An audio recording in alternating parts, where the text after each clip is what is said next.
प्रेमियों, ये प्रसंग रामचरितमानस में काकभसून गरुड़ संवाद का है। काकभसून ने गरुड़ को जब समझाया, गरुड़ का मोह खत्म हो गया।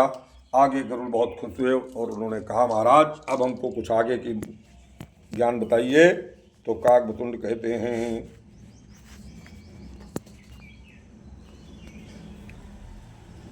कि सुन भुसुंड के बचन सुहाए, हर्षित खगपति पंख फुलाए। बहुत खुद प्रसन्न हुए और काचिल मोह समुझ पचिताना, ब्रह्म अनादि मनुज कर माना।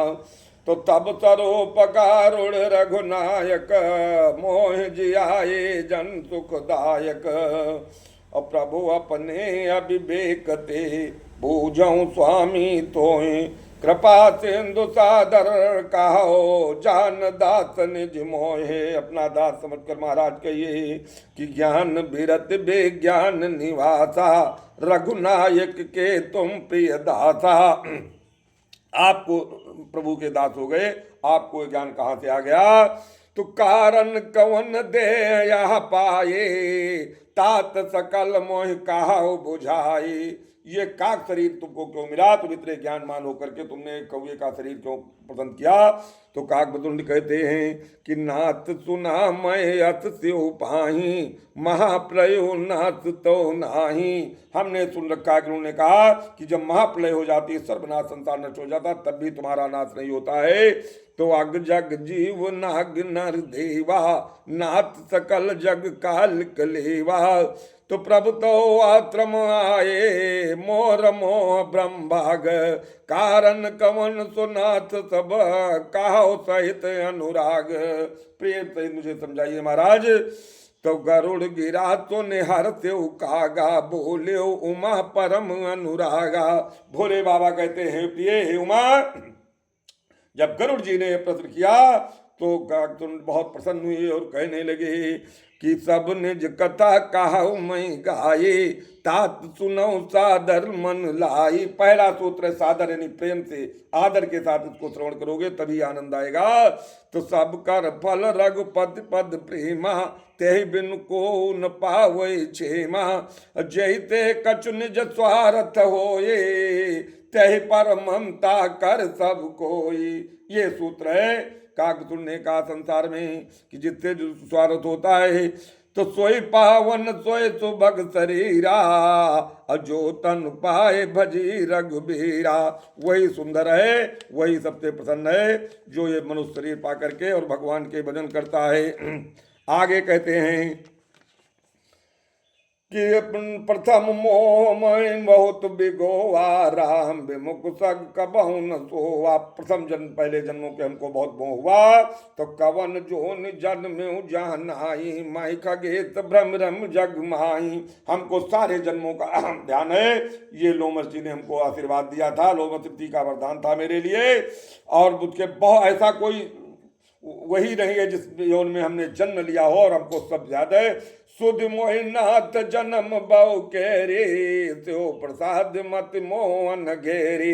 भोले बाबा की बातें हमको मोह नहीं हुआ। और शिव सेवक मन क्रम अरुबानी, आन देव निंदक अभिमानी। मेरे अंदर एक ये बड़ी विलंबना थी, मैं केवल भोले की उपासना करता था और विष्णु या इनकी मैं उपासना नहीं करता। इसलिए मुझको अभिमान हो गया कि धन मद महत परम बाचाला, उग्र बुद्धि और दम्भ विशाला। कौन जन्म अवध बत जोए, राम परायण सो परि होई। सो कल काल कठिन उर्गारी, पाप परायण सब नर नारी।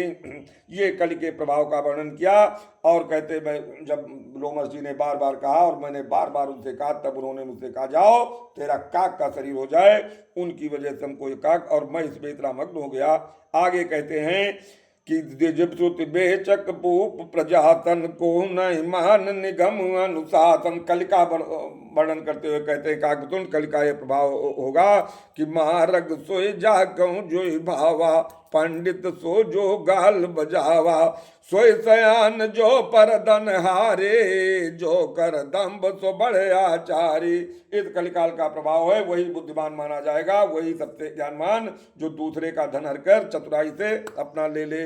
तो निराचार जो श्रुत पथचारी, कल जुग सोई ज्ञानी सो विरागी, जाके नकर जटा विशाला, सोए प्रसिद्धता पथ कलिकाला। कलिकाल में बड़ी बड़ी जटाएं रखेंगे, बड़े बड़े नाखून, अशुभ वेद रख करके, वही कलिकाल में कि अशुभ वेद भूषण धरे, बाचा बाच जे खाए, ते जोगी ते नर, पोदित कल जुग माए।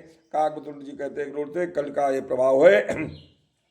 और आगे क्या मनुष्य करेगा कलकाल में कि नार विवर्त नर सकल गोसाई, नाचय नट मर कट के नाई। जैसे नट अपने बंदर को नचाता है, कलिकाल का सब मनुष्य ऐसे स्त्रियों के वश में होकर बंदरों की तरह नाचेगा कि सो सब नर काम क्रोध लब लोभ रत क्रोधी, देव बे प्रसुत संत विरोधी। सब लोभ और काम में डूबा हुआ मनुष्य हो जाएगा स्त्रियां, और देव यानी देवता, विप्र माने ब्राह्मण, सुत माने वेद पुराण, संत माने साधु संत, इनके सब विरोधी, देव विप्र सुत संत विरोधी, इनका पूरा संसार विरोध करने ऐसी बुद्धि बन जाए, ऐसा वातावरण हो जाएगा। ये कलिकाल का प्रभाव है। और सब नर काम लोभ रत क्रोधी, देव बे प्रसुत संत विरोधी, सौभागिनी विभूषण हीना, और विधवन के श्रृंगार नवीना। सौभाग्यवती स्त्रियां आभूषण नहीं धारण करेंगी, श्रृंगार नहीं करेंगी, और विधवा स्त्री नाना प्रकार के श्रृंगार करके पुरुषों को लुभाने कार्य करेंगी। गो हरय शेष धन सो कुन हरई, सो गुरु गोर नरक मऊ परई। कलकाल में जो गुरु बनने की कोशिश करेगा वो केवल शिष्य का धन हरने का प्रयास करेगा, उसको ज्ञान और वो नहीं बताएगा। तो मातु पिता बालकन बुलावे, उधर भरे सोए धर्म सिखावे। कलिकाल में अपने संतान को केवल इतनी बार शिक्षा दी जाएगी कि बेटा कैसे कमा के लाओ, धन लाओ और अपना पेट पालो। और दे अवैध व्याधि ज्ञानी नर देखा, मैं चरित्र कल जो कर।